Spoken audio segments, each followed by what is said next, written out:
Hello, good morning, good evening, good afternoon, everyone, depending upon whichever time zone you are. I'm Geeta, founder and CEO of Niramai Health Analytics. It is amazing to see, next slide.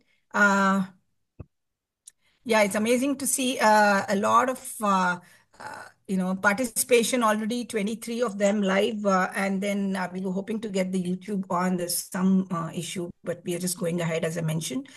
Um, it's my pleasure to welcome you all to the third international conference on artificial intelligence over infrared imaging for medical applications.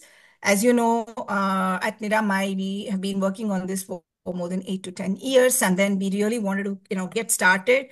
And we're very happy to, work with several experts in this field and create this conference. And we are really,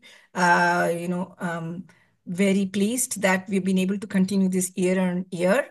Um, as you know, actually, artificial intelligence or infrared imaging is really emerging as a new area of research, which is of interest to both the medical field as well as the computer science field of researchers.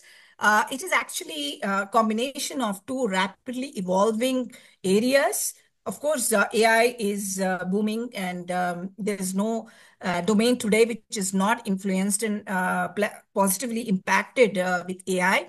And thermal imaging, while it is an old imaging methodology, a lot of things have changed recently with high resolution thermal cameras coming in, newer applications coming in, and most importantly, merging of these two technologies making thermal imaging really useful, more objective, more of a science right now. And then this particular conference focuses on the medical or healthcare applications of this combination technology of AI and thermal imaging. Thermal imaging, of course, is also called infrared imaging in the context of today's discussion. There's several advantages this combination brings in. We all know that infrared imaging itself is non-invasive, radiation-free device is very, very portable. So you could actually do many of these screenings, not just inside four walls, but also outside in rural areas, corporates, etc. It is much more affordable. So it makes several of the screening methodologies that we're going to talk about today affordable to all universally. What we call as equitable healthcare is possible because even in the developing countries where access and affordability is such an important parameter to keep everybody healthy, this technology, this combination technology makes it really possible to make that happen. Of course, it is radiation free and hence safe for everyone to use it. And particularly today, and especially in IMA, we focus on non-contact, long wave infrared imaging. So it is non-contact as well.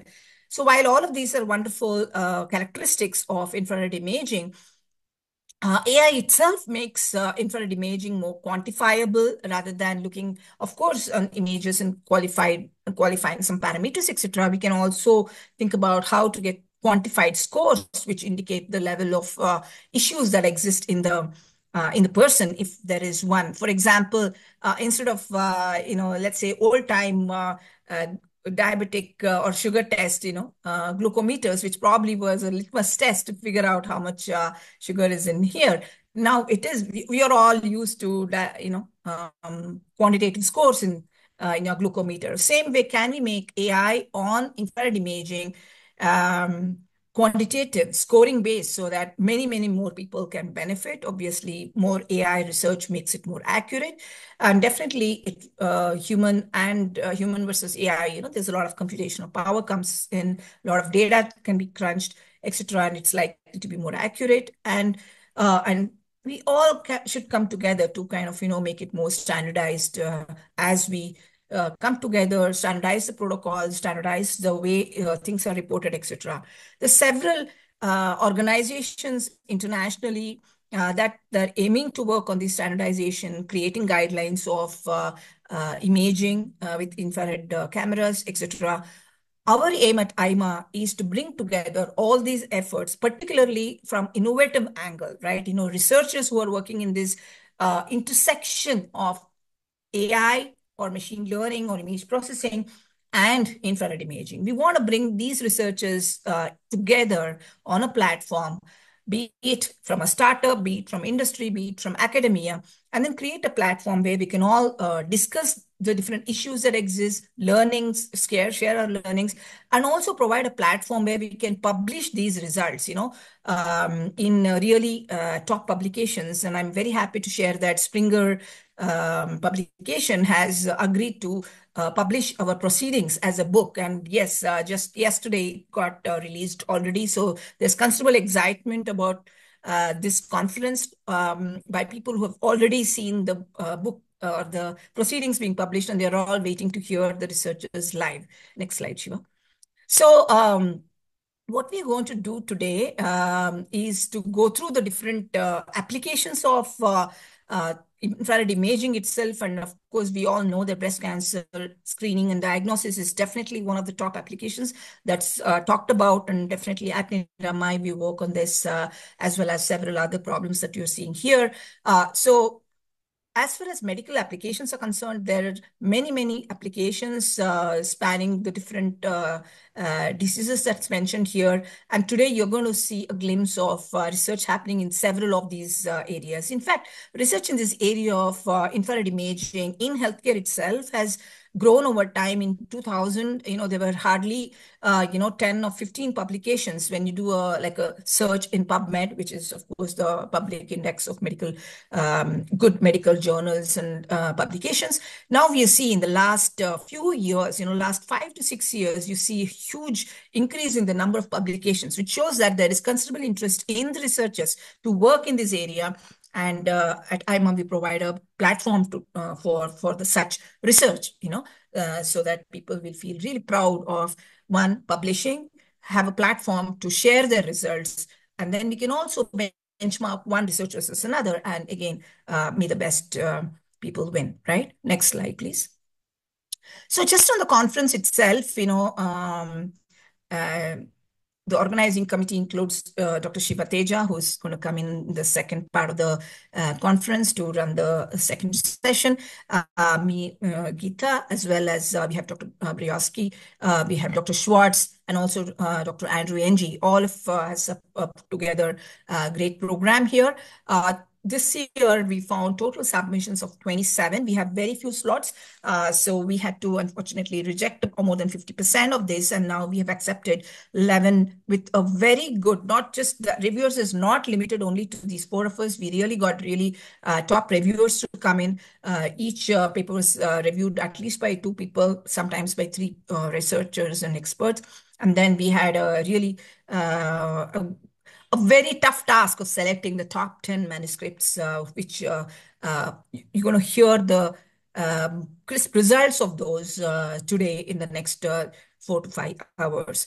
As you can see, acceptance rate was just about 40%, which really makes our conference pretty unique and top standard, as those of you who have published elsewhere will agree. Next slide, please.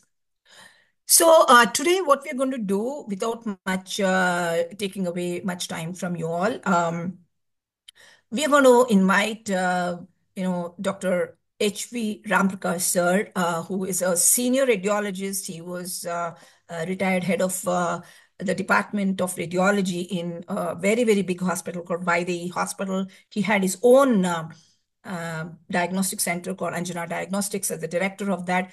Additionally, he has this unique combination of the fact that he's also a trained thermologist, thermographer plus thermologist, so he can interpret both radiology images and thermology images. Very, very few radiologists have this combination of skills. And so we've invited him to do the first keynote talk right after I just request him to come over. And after that, we have the actually 3 sessions going on. First session would see 5 papers coming in. Because all of these research papers that are going to be published by the first, most of these are first authors who are going to come in and present for 10 minutes. There will be question and answer time for 2 to 3 minutes. Please keep your questions handy. We would request you to type in your questions in the chat or the Q&A box, as you can see, so that we can prioritize the questions and make sure that the 2 minutes of interactive session is also well utilized. And after these 5 sessions, in the 5 papers in the first session, we're going to have a small break. And then comes the second session, which will have 2 parts, actually. One, of course, is the keynote address by Professor Ara Konsi.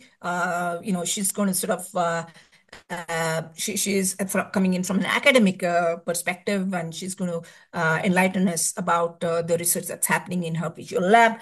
After that is going to be a short, 2-paper session, which is a data challenge. We released a data set on our website, so because we wanted newer people to come in and work on infrared imaging and machine learning. So people who did not have access to infrared imaging, to get started, we provided a data set, and then through open data challenge for 3D modeling, and so they're going to sort of talk about the results there. And then the session 3 is going to see 4 more papers. Overall, the papers are all going to be talking about some innovation in AI when tried on infrared imaging. So there's no sort of grouping of the sessions, except that they are suitable for their own time zone. The authors or speakers' time zone was what was used to categorize the papers into different sessions. And of course, we will have closing remarks by Dr. Shiva at the end as well.